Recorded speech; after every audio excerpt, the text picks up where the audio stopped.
अस्सलाम वालेकुम नादरीन, आप यूट्यूब चैनल देख रहे हैं। मैं इमरान खान हूँ। नादरीन, सबसे पहले आज़ाद कश्मीर की बात करते हैं, क्योंकि ये एस्टेब्लिशमेंट के लिए और हुकूमत के लिए अब दर्द सर बन गया है। यानी जिन लोगों ने नफरत फैलाने की कोशिश की, उन्होंने बहुत कोशिश की कि ये कश्मीरियों को गद्दार साबित करें, ये साबित करेंगे वो पाकिस्तान से प्यार नहीं करते, पाकिस्तान के झंडे से प्यार नहीं करते। ये तक कहा गया कि वो भारतीय एजेंट हैं। और ये बात जो है बहुत सारे सहाफ़ियों ने की और टीवी चैनल्स ने इनके बारे में मनफी खबरें चलाई, जबकि वफाकी वुज़रा भी ये बातें करते रहे कि इनके अंदर भारतीय एजेंट हैं। ये सारा कुछ कहने वाले, नफरतें फैलाने वाले एस्टेब्लिशमेंट के टाउट, वो सारे के सारे हार गए और कश्मीर जीत गया। अब एस्टेब्लिशमेंट को प्रॉब्लम ये है कि कहीं पाकिस्तानी कौम इस रास्ते पे चल ना निकले। देखिए, पाकिस्तान में और कश्मीर में कुछ चीज़ों का फ़र्क है, ये चीज़ें हमें मद्देनज़र रखनी पड़ेंगी। लेकिन पहले ज़रा थोड़ा क्लियर कर देते हैं कि टाउट्स, कंट्रोल मीडिया और फॉर्म 47 की जो जाली हुकूमत है, इन लोगों ने झूठ बोले थे। अब कश्मीरी जीते कैसे, ये सबसे इंपॉर्टेंट सवाल है। उन्होंने किसी प्रोपेगेंडे की परवाह नहीं की। उन्होंने कहा जो हमारे बारे में कहना है कहो, हमें गद्दार कहते हो गद्दार कहो, हमें बागी कहते हो बागी कहो, हमारे बारे में एंकर कोई बकवास करते हैं तो करते रहे, मीडिया वाले कुछ कहना चाहते हैं तो कहते रहे, टीवी चैनल अगर हमारे बारे में मनफी खबरें चलाते हैं तो चलाते रहे, हमारा ब्लैकआउट करना है तो करते रहे। इन्होंने जूते की नोक के ऊपर रखा। हर तरह के प्रोपेगेंडा को इन्होंने परवाह नहीं की। इन्होंने सिर्फ सोशल मीडिया के ऊपर नजर रखी, बल्कि वहां पे इंटरनेट भी बंद कर दिया गया। बड़ी मुश्किलों से ये वहां से वीडियो बना के बाहर निकालते थे। अब जितनी वीडियो बाहर आती थी, ओवरसीज जितने भी मौजूद हैं, उन्होंने बड़ी समझदारी के साथ और बड़े तरीके के साथ इनका बयानिया पूरी दुनिया के अंदर फैलाया। तो सोशल मीडिया को इन्होंने अपनी ताकत के तौर पे इस्तेमाल किया और हुकूमत की जो तशद्दुद की पॉलिसी थी उसके सामने डट के खड़े हो गए।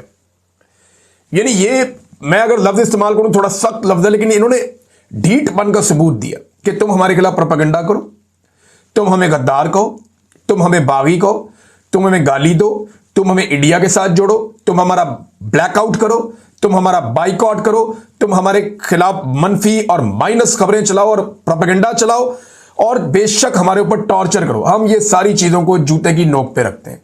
उन्होंने फोकस रखा सीधा, जिसने उनको मारा उन्होंने वापस उसको मारा। ये पुरअमन लोग थे, निहत्ते लोग थे, लेकिन जब इनको मारा गया तो इन्होंने वापस मारा। ऐसा नहीं हुआ कि ये तमाशा देखते रहे। अब पाकिस्तान के अंदर ना इस इंसिडेंट के बाद एक उम्मीद पैदा हो गई। पिछले 3-3.5 साल से हम पाकिस्तान में बहुत ज्यादा फस्तायत देख रहे हैं। अब पाकिस्तान में यह बहस शुरू हो गई है कि क्या यह सब पाकिस्तान में हो सकता है। पाकिस्तानी तो इसके बारे में सोच ही रहे हैं, लेकिन एस्टेब्लिशमेंट और हुकूमत की नींदें भी उड़ी हुई हैं। उन्हें आइडिया है कि जो इनकलाब है वो घूमता घूमता पाकिस्तान के बहुत करीब पहुंच गया है। जो कुछ हमने देखा नेपाल में, फिर हमने देखा उससे पहले श्रीलंका में, बांग्लादेश में, आजकल ये चीजें दोहराई जा रही है मराकश में, अब ये कश्मीर में पहुंच गया और पाकिस्तान के दरवाजे पे दस्तक दे रहा है। पाकिस्तानी जो है ना, वो बड़े जबरदस्त लोग हैं, बड़े शानदार लोग हैं, बड़े तगड़े लोग हैं। ये कई मरतबा निकले हैं और इससे ज्यादा तादाद में निकले हैं, इससे ज्यादा मार खाई है, ताकत के साथ खड़े हुए। लेकिन प्रॉब्लम कहां आ जाती है? प्रॉब्लम 2-3 चीजों में आती है। नंबर 1, एस्टेब्लिशमेंट कश्मीर में वो सारा कुछ नहीं कर सकती थी जो वो पाकिस्तान में कर सकती है। यह हमें मानना पड़ेगा। यानी पाकिस्तानियों को थोड़ी रिजिलियंस ज्यादा दिखानी पड़ेगी। पाकिस्तानी जब जब निकले हैं, कश्मीरियों से ज्यादा बड़ी तादाद में भी निकले हैं। बहुत बड़ी आबादी, बहुत बड़ी है ना। कश्मीर की तो आबादी छोटी सी है, बहुत थोड़ी सी, लेकिन यहां पाकिस्तान में आबादी बहुत बड़ी है। तो पाकिस्तान के अंदर लोग ज्यादा बड़ी तादाद में निकले। लेकिन हुआ क्या कि यहां पे लीडरशिप कंप्रोमाइज कर जाती है, लीडरशिप डर जाती है, पीछे हट जाती है, लोगों को छोड़ जाती है और उसकी वजह से हालात यहां तक पहुंच जाते हैं। अब वहां पे लीडरशिप थी ही नहीं, वो सारे ही लीडर थे, तो वो वहां पे बैठ गए। तो कौम को यह देखना पड़ेगा कि उन्हें खुद अपने अंदर लीडर तलाश करने पड़ेंगे, उन्हें खुद लीडर बनना पड़ेगा। देखिए, अगर पाकिस्तान तहरीक इंसाफ ने इमरान खान साहब को आजाद करवाना हो तो क्या उनके पास बाकायदा अक़वाम मुत्तहिदा की, यूरोपीय यूनियन की, दुनिया भर की जो तंजीमें हैं इंसानी हुकूक की, उनके बाकायदा डॉक्यूमेंटेड प्रूफ मौजूद है कि इमरान खान को बेगुनाह जेलों के अंदर डाला गया है। जो सजाएं इमरान खान को दी गई हैं, उसके साथ ज्यादती की गई है, आलमी सतह पे एक फैक्ट है ये। अब भी क्या उन्होंने ये साबित करना है कि जनाब इमरान खान को बाहर निकालने की कोई भी ऐसी कोशिश अगर हमने की तो जनाब हम कोई गैर आईनी या गैर कानूनी काम कर लेंगे। ये बात कश्मीर के लोगों ने नहीं सोचा कि आईनी क्या और कानूनी क्या है। उन्होंने सोचा हमारा हक क्या है, हमने वो हक लेना है। उन्होंने टारगेट सिर्फ अपने हक पे रखा और उन्होंने अपना हक ले लिया। 38 मुतालबात वो लेकर आए थे, 42 मुतालबात वो मनवा के वापस चले गए। आज वहां पे जिंदगी का पहिया वापस चल रहा है, लेकिन वो एक अलग किस्म का आजाद कश्मीर है। लोगों का कॉन्फिडेंस लेवल कहीं और है। लोग ओन कर रहे हैं एक दूसरे को। लोगों को लगता है कि ये खित्ता हमारा है, ये इलाका हमारा है, यहां पे हमारा सिक्का चलेगा। बाहर से आगे किसी ऑफिसर को यहां लाके बिठाया जाएगा और वो डंडे के जोर पे हमें चलाएगा, ये नहीं हो सकता। पाकिस्तान में ये फॉर्मूला हो सकता है, लेकिन देखिए ना, आजाद कश्मीर में एस्टेब्लिशमेंट उस तरीके से सामने सिक्योरिटी फोर्सेस को नहीं ला सकती जैसे पाकिस्तान में ले आती है।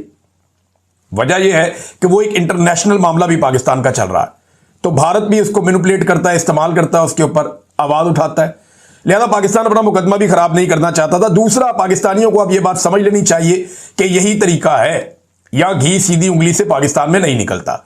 अगर आपने पाकिस्तान को आईन और कानून के मुताबिक चलाना है, अगर आपने बेगुनाह कैदियों को रिहा करवाना है, अगर आपने पाकिस्तान के अंदर जुल्म, जबर और फस्तायत खत्म करनी है, इंसानी हकूक की पामालियां खत्म करनी है, आजादी इजहार राय पाकिस्तान के अंदर राइज करना है और पाकिस्तान में मैंडेट का एहतराम करवाना है, तो फिर अवाम को यह घी सीधी उंगली से निकलेगा नहीं, इसको टेढ़ी उंगली से निकालना पड़ेगा, जैसे कश्मीरियों ने निकाला। जैसा मुंह वैसी चपेड़। अब एस्टेब्लिशमेंट को भी इस बात का खौफ है, हुकूमत को भी इस बात का खौफ है। देखिए होता क्या है, इसको जरा समझे आप। गोली बांग्लादेश में भी चली थी, लोगों ने वो इलाका खाली नहीं किया तो एस्टेब्लिशमेंट को सरेंडर करना पड़ गया। गोली नेपाल में भी चली थी, लोगों ने वो इलाका खाली नहीं किया तो एस्टेब्लिशमेंट को सरेंडर करना पड़ गया।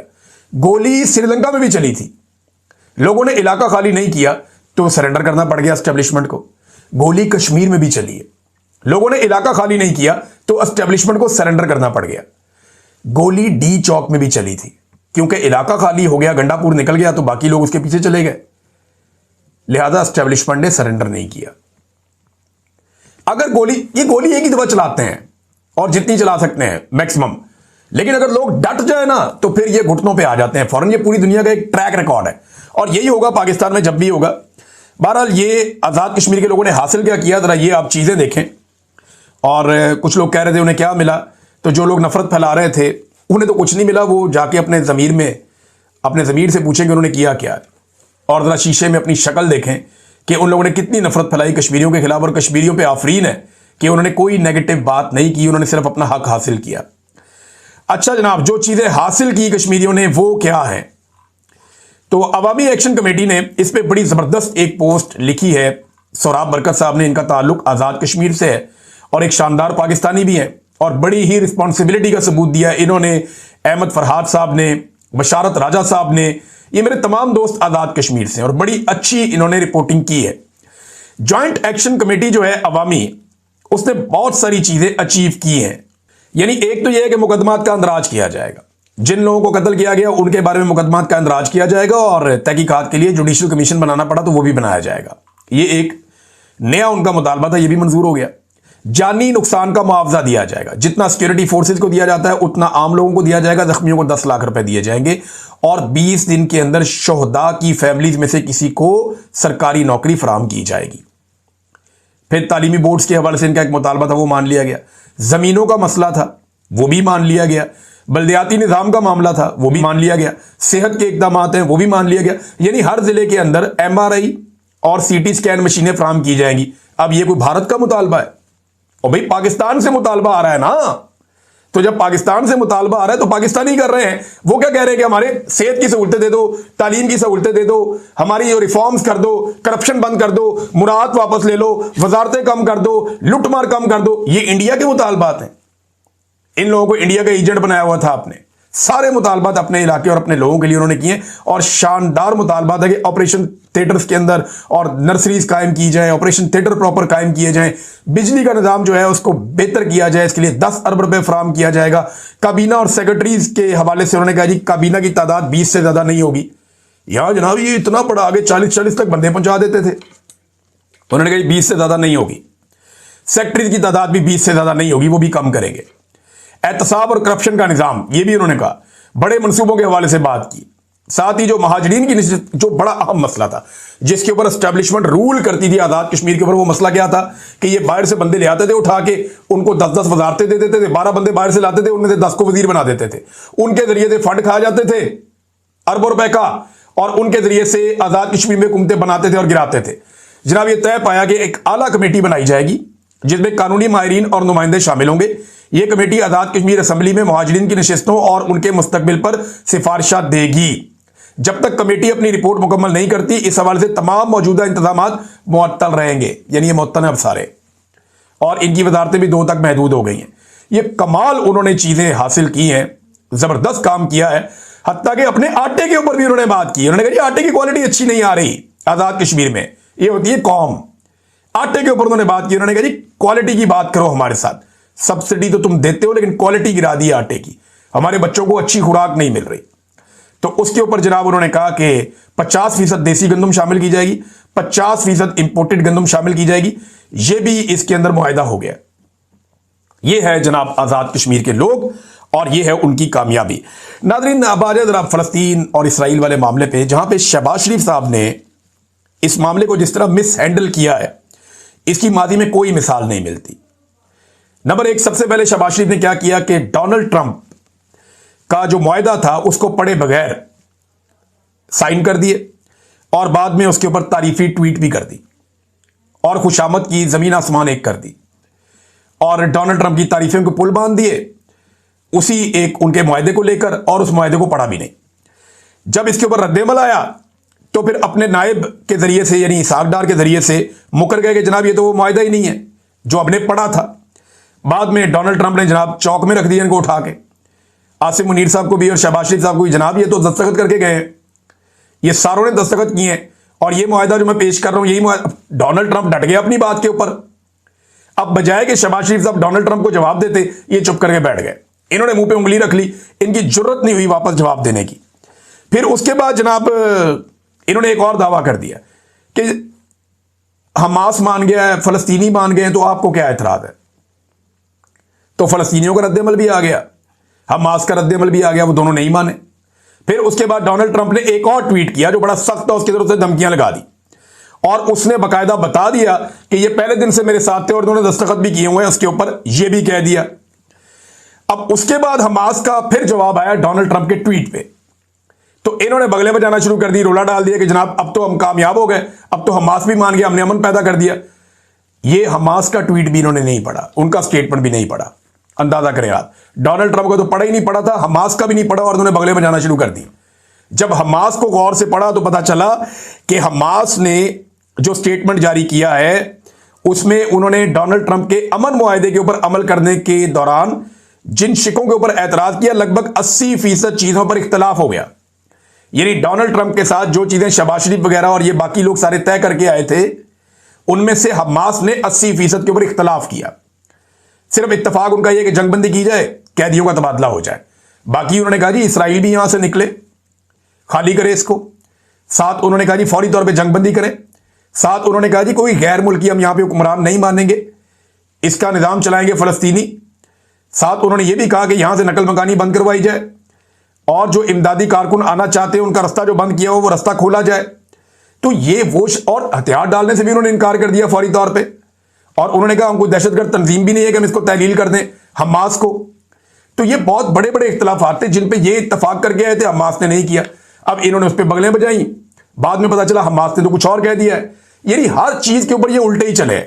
अब नेतन्याहू ने एक ट्वीट कर दिया, उसके बाद जनाब शहबाज शरीफ साहब ने फिर एक लंबा ट्वीट दाग दिया कि जनाब डोनाल्ड ट्रंप की तारीफें शुरू कर दी कि हम अमन के बहुत करीब पहुंच गए हैं, डोनाल्ड ट्रंप ने यह किया। 7 अरब हुक्मरानों की भी तारीफें कर दी और 7 फलस्तीनियों के साथ हम खड़े हैं। वो नेतन्याहू ने फिर अपना ट्वीट डिलीट कर दिया और अब सूरत हाल ये है कि इसराइल लगातार हमले कर रहा है गाजा के ऊपर। जो आखिरी इत्तलात आई हैं तब तक तो वो हमले कर ही रहा है और अब उन्होंने हमलों के लिए जो है वो बमबारी के अलावा रिमोट कंट्रोल गाड़ियों को भी चंद इत्तलात के मुताबिक इस्तेमाल करना शुरू कर दिया है। यानी ऐसा लगता है कि शहबाज शरीफ साहब ने जिस तरीके से सारे मामले को हैंडल किया है कि कोई इज्जत नफ्स, कोई किरदार की पुख्तगी, या ऐसा लगता है ये हुकूमत जुए पे चल रही है। ना कोई किरदार है इनका, ना कोई इज्जत नफ्स है इनकी, ये एक जुए के ऊपर चल रहे हैं। अचानक खुश हो जाते हैं, कोई खबर आती है छलांगे मारते हैं, दूसरी खबर आती है सहम जाते हैं, चुप करके साइड पे होकर बैठ जाते हैं, इनकी चूं नहीं निकलती, बिल्कुल चुप हो जाते हैं। तो एक अजीबोगरीब तरीके से ऐसे जैसे बच्चे चलाते हैं ऐसे ये हुकूमत चला रहे हैं कि बच्चा है ना, उसको आप ऐसे करके कोई चीज चूसनी उसके मुंह में डालें वो चूप हो जाता है, चूसनी निकालें वो रोना शुरू हो जाता है। इनकी ये हालत हुई है। ऐसा चाइल्डिश एटीट्यूड है कि कोई चीज इनकी कंक्रीट नहीं है, किसी चीज में तदब्बुर नहीं है, कोई समझदारी नहीं है। बहुत अजीब तरीके से ये चला रहे हैं, सिर्फ खुश करना चाहते हैं डोनाल्ड ट्रंप को, ताकि ट्रंप खुश रहेगा तो सारा कुछ। अब ट्रंप को खुश करने के चक्कर में एक और काम डाल दिया इन्होंने, और ये इंटरनेशनल मीडिया ने इसको छापा है। वो आपके सामने मैं रखूं, लेकिन उससे पहले आपको मैं ये बताऊं कि इस वक्त जो है वो इटली में 20 लाख लोगों ने मुजाहरा किया है गजा के हक में, इसराइली मजालिम के खिलाफ। अंदाजा करें आप। और उन लोगों को, उनकी कोई मजहबी तंजीम नहीं है वहां पे, तहरीके लब्बैक वाले नहीं है, उनके लोग निकले और उन्होंने एहतजाज कर दिया। जबकि तहरीके लब्बैक को एहतजाज करने के लिए 10 दिन का टाइम चाहिए, 4 दिन पीछे 5 दिन गुजर गए, 1 हफ्ता और चाहिए, वो जुम्मे वाले दिन जाके एहतजाज करेंगे। और उसके लिए फिर आपको पता है पाकिस्तान में बहुत सारे SOPs हैं, बहुत सारी परमिशन हैं, बहुत सारी गारंटीज हैं, उसके बाद नॉर्मली एहतजाज करने की इजाजत मिलती है, क्योंकि डेमोक्रेसी तो है नहीं पाकिस्तान में। तो अब वहां पे देखें ना, वहां पे तो नहीं है तहरीके लब्बैक या फजलुर रहमान या कोई मदनी सियासी जमातें या जमात इस्लामी। जमात इस्लामी ने वहां बांग्लादेश में बहुत बड़ा एहतजाज किया, लेकिन पाकिस्तान में जमात इस्लामी के हालात क्या है वो तो हम सारे अच्छी तरह जानते हैं। अब नाजरीन आ जाए आप इस बात पे कि आसिम मुनीर साहब के मुशीरों ने एक काम किया है, क्योंकि खबर मुशीरों के हवाले से छपी है, तो मैं आपके सामने सबसे पहले रखता हूं कि फाइनेंशियल टाइम्स की एक रिपोर्ट आई। रिपोर्ट क्या कहती है कि पाकिस्तानी फौज के सरबराह फील्ड मार्शल आसिम मुनीर के मुशीरों ने अमरीकी हुकाम से बहरे अरब पर, यह बहरे अरब वो है जो कराची से लेके गवादर तक आपका पूरा समंदर का एक इलाका है ना, ये आगे जाके इंडिया के साथ लगता है और इधर ईरान के साथ लगता है, इसको बहरे अरब कहते हैं। बहरे अरब पर एक बंदरगाह तामीर करने और उसको चलाने की पाकिस्तान ने पेशकश की। अमेरिका ने नहीं मांगी, पाकिस्तान ने पेशकश की कि आओ यहां पे तुम्हें एक बंदरगाह देते हैं। और ये किस लिए देते हैं जरा ये भी आप पढ़ लें। बरतानवी अखबार फाइनेंशियल टाइम्स के मुताबिक ये मंसूबा अमरीकी सरमायाकारों के जरिए बलूचिस्तान के जिला गवादर के कस्बे पसनी में एक टर्मिनल की तामीर और इसके जरिए पाकिस्तान के कीमती मादनियात यानी जो रेयर अर्थ मिनरल्स हैं उनको निकालने, उन तक रसाई, उससे मुताल्लिक है। पसनी एक साहिली शहर है, मैंने ये देखा हुआ, बहुत खूबसूरत है, और माड़ा इसके पास है, पसनी है, साथ आगे गवादर आ जाता है। ये बड़ी खूबसूरत पट्टी है जो अफगानिस्तान और ईरान की सरहद के करीब वाक़ है। अच्छा जी, फील्ड मार्शल और शहबाज शरीफ साहब गुज़िश्ता महीने गए हुए थे सितंबर में व्हाइट हाउस में, डोनाल्ड ट्रंप से मिले थे और वज़ीर आज़म शहबाज शरीफ ने ज़राअत, टेक्नोलॉजी, कानकुनी और तवानाई के शोबों में अमरीकी सरमायाकारी की ख्वाहिश का इजहार किया था। अब ये पेशकश ये शेयर की गई और अब जो आसिम मुनीर के मुशीर हैं उन्होंने ये ऑफर कर दी है इस न्यूज़ के मुताबिक, और यह बताया गया कि जनाब इस तरीके से किया जाएगा। मंसूबे में अमरीकी फौजी अड्डों के इस्तेमाल को खारिज इम्कान करार दिया गया है और इसके बजाय बंदरगाह को मादनी वसाइल से मालामाल मगरबी सूबों से जोड़ने के लिए रेल नेटवर्क की तरक्याती फंडिंग हासिल करने का हदफ रखा गया है। अब नाज़रीन, इसके ऊपर अभी तक अमेरिका ने कोई जवाब नहीं दिया, स्टेट डिपार्टमेंट ने या पाकिस्तान की वजारत खारजा ने कोई जवाब नहीं दिया। लेकिन अगर ये होता है तो ये क्या होता है, जरा इसके ऊपर आप गौर कर लें कि यहां से लगभग 70 मील दूर गवादर की बंदरगाह है जहां पे चाइना बैठा हुआ है, और लगभग 100 मील दूर जो है वो ईरान की चाबहार बंदरगाह है जहां ईरान बैठा हुआ है। अब इस जगह पे लाके आप जब अमेरिका को बिठाएंगे तो आप कौन सी खिचड़ी पकाने जा रहे हैं, ये आप क्या करने जा रहे हैं? रेयर अर्थ मिनरल्स हैं, पाकिस्तान की सरजमीन से निकलते हैं। अमेरिका को उसके लिए एक सेपरेट जोन फराम किया जा रहा है कि जनाब आपको कोई चेक नहीं करेगा, कोई पूछगछ नहीं होगी, आप माई बाप हैं, आप आए, जितनी आपको मादनियात चाहिए आप वहां से निकालें। जो बाहर दिखाई दे रहा है मुझे तो यही समझ आ रही है कि मादनियात आप वहां से निकालें, आपके कंटेनर आएंगे या आप पटरी बिछा लें, वहां से आप सीधी मादनियात पहुंचाएं, अपनी जाती बंदरगाह का एक टर्मिनल बनाएं, वहां से आप उठाएं, सारा कुछ जो दिल करता है वो आप लेकर वहां से जाएं, आपको कोई नहीं पूछेगा। क्या कोई मुल्क इस तरीके से भी डील करता है कि पूरी की पूरी एक बंदरगाह ही ऑफर कर दी दूसरे मुल्क को कि आपने मादनियात लेकर जानी है, वो भी आप अपनी बना लें? इससे पहले गवादर बंदरगाह जो है वो हमारा एक जॉइंट वेंचर है चाइना के साथ। अब अमेरिकन जहां पे जाकर बैठते हैं ऐसे एरियाज में, वो कितना कंट्रोल करते हैं आप अच्छी तरह जानते हैं। इसके ऊपर चाइना का रद्द अमल क्या आ सकता है इसका भी आपको अंदाजा होना चाहिए, क्योंकि बिल्कुल साथ आगे जो है 70 नॉटिकल माइल्स के ऊपर चाइना की बंदरगाह गवादर, जिसके वो आपके साथ मिलकर काम कर रहा है, और उसके साथ आगे कौन है? चाबहार ईरान की है, जहां पे इंडिया और ईरान मिलकर काम कर रहे हैं। तो पाकिस्तान जो है वो एक अजीब तरीके से चीजों को मैनेज कर रहा है। ये आसिम मुनीर साहब का वैसे इनका ताल्लुक तो नहीं होना चाहिए इन चीजों से, लेकिन क्योंकि मईशत उन्होंने संभाली हुई है और ऐसी संभाली हुई है कि मईशत खड़ी नहीं हो पा रही, तो वो इस तरह के फैसले भी करते रहते हैं। ब्रीफ केस के अंदर वो मादनियात लेके गए भी थे अमेरिका, और ये जो तारीख के अंदर ये तस्वीर जो है ना, ये फौज का पीछा करती रहेगी। आसिम मुनीर साहब तो रिटायर हो जाएंगे, आज नहीं तो कल हो जाएंगे, लेकिन एक दिन ये चले जाएंगे। बाकी जर्नल भी चले गए हैं, देखे ना, कोई भी नहीं रहा। याया खान भी नहीं रहा, अयूब खान भी नहीं रहा, जनरल बाजवा भी नहीं रहा, जनरल कियानी भी नहीं रहा, जनरल राहिल शरीफ भी नहीं रहा, उससे पहले जनरल मुशर्रफ भी नहीं रहा। वो कोई भी जर्नैल रहता नहीं होता, ज़िया-उल-हक भी नहीं रहा। तो ये जर्नैल तो ये भी नहीं रहने, सबने रिटायर हो जाना, नौकरी है। तो जब जनरल साहब रिटायर हो जाएंगे तो ये तस्वीर है ना, ये फौज का पीछा करती रहेगी कि मादनियात लेके आर्मी चीफ गए थे एक ताजर की तरह, और वो दिखा रहे थे अमेरिकन प्रेसिडेंट को। ये तस्वीर कोई अच्छा तासुर नहीं बना रही। और इसी के ऊपर जब एतराज़ किया एम एल वली खान ने, तो PMLN ने एस्टेब्लिशमेंट के इशारों पे एम एल वली खान के ऊपर अटैक कर दिया। अब वहां पे एक अलग फड्डा पड़ा हुआ है। पीपल्स पार्टी और नून लीग की नूरा कुश्ती है, उसके ऊपर बात ही नहीं करनी, मेरे ख्याल करनी भी नहीं चाहिए। शायद कभी बात करनी पड़ जाए, लेकिन नूरा कुश्ती है। उन्हें ये बात पता चल गई है, जब वो PTI से लड़ते हैं तो अवाम सुनती ही नहीं है। उन्होंने कहा आपस में लड़के देखो, शायद अवाम हमारे पे तवज्जो दे दे या अवाम हमारी बात सुन ले। वो बेचारे टॉक शोज के अंदर टीवी चैनल को फोन कर करके कहते हैं कि जनाब हमारी आपस की लड़ाई तो दिखा दें। टीवी चैनल्स को, टॉक शोज के अंदर जगह जगह पे वो राब्ते कर करके पीपल्स पार्टी और PMLN कह रहे हैं यार हम आपस में मुकाबला कर रहे हैं, लड़ रहे हैं, हमारी लड़ाई तो दिखा दें। लेकिन वो नूरा कुश्ती है, कोई संजीदा ले ही नहीं रहा उनकी लड़ाई को। भारत पाकिस्तान तहरीक इंसाफ ने एक बड़ा इंटरेस्टिंग डाटा जो है वो जारी किया है, और डाटा ये बता रहा है कि SIFC सरमायाकारी लाने में बुरी तरह नाकाम हो गई। जबकि गुज़िश्ता 3 सालों में पाकिस्तान से मल्टीनेशनल कंपनियों का तेजी से इनखला जारी है। 16 मल्टीनेशनल कंपनियों का उन्होंने लिखा है जो सन 2023, 2024 और 2025 में पाकिस्तान छोड़ के चली गई। साल के अंदर 4 मल्टीनेशनल कंपनियां किसी मुल्क में आ जाए ना तो बड़ी कामयाबी होती है। तो इधर जनाब गुज़िश्ता 2-3 साल के अंदर अंदर 3 सालों में 16 कंपनियां पाकिस्तान को छोड़ के चली गई, और उस वक्त जब आर्मी चीफ ने बेड़ा उठाया हुआ मईशत का, SIFC जैसा इदारा बनाया हुआ है। कोई सरमायाकारी आ नहीं रही, बल्कि पाकिस्तान से बाहर जा रही है। नाज़रीन, अब हम हर वीलॉग में आपको एक इंटरव्यू सुनवाया करेंगे गंडापुर साहब का, और उसकी वजह यह है कि बहुत बड़ा दावा उन्होंने किया था और यह सुनाना बहुत ज़रूरी है, चाहे कोई माइंड करे। ये हम आपको वीलॉग्स के अंदर वक्तन बवक्तन सुनाते रहा करेंगे। जो उन्होंने कहा था 6 दिन बाकी रह गए हैं गंडापुर साहब के डेडलाइन में, उन्होंने क्या कहा था ये सुनिए। तो सुन लो, सब तायीद कर दे दो, फिर सारे हाथ उठा के बताओ कि आज से 90 दिन का आगाज हो गया है, या हम सियासत छोड़ेंगे और या इमरान खान को रिहा करवाएंगे। तायीद है। इसके बाद नाराए तकबीर अल्लाह अकबर लगा के गंडापुर साहब ने अल्लाह को गवाह बनाया था। 6 दिन बाकी रह गए हैं। अब